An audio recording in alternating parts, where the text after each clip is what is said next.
outside of the groundbreaking for what will be the rehabilitation and the reopening of Station 1. It'll resume its role as an important part of the community.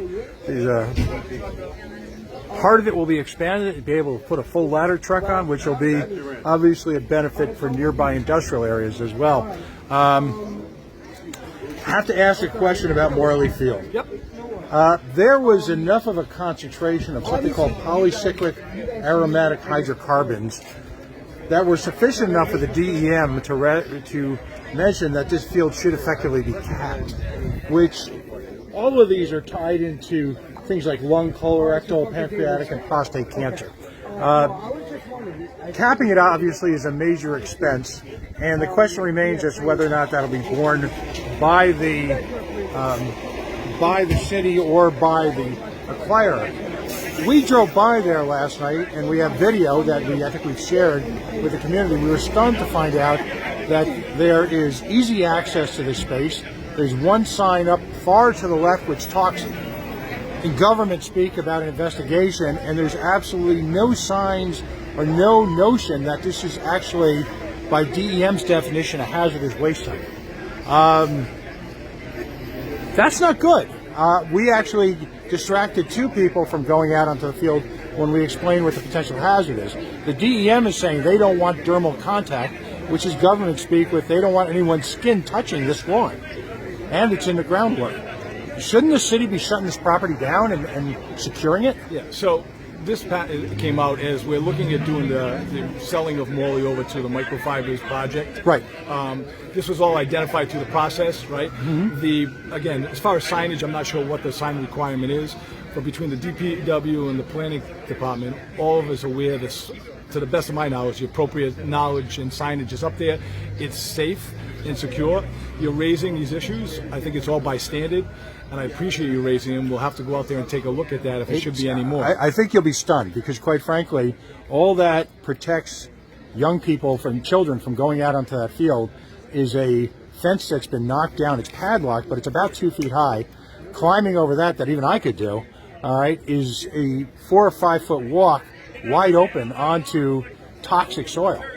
So first, this was identified. The land is protected, if you will, and I appreciate you raising this. We'll go out there and see if it's up to standard.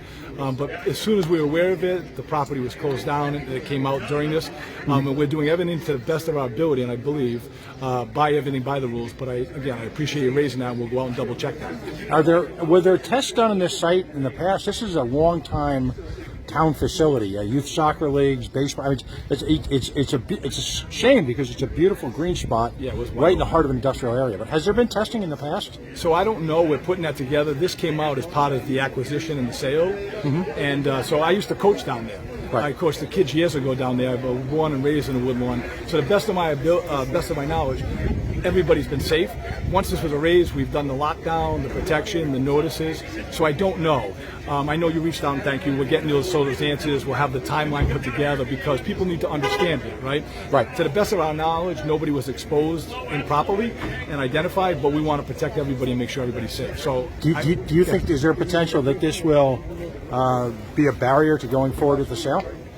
I don't know, right? I mean, that's what we're looking at. I don't think so. I think because what we're doing is, in some ways, the plan that we put together is actually better, right? We're taking that facility, closing it down. We're looking at purchasing another 6 acres to replace this for public access. So it's better in a way that we're going to have it elsewhere.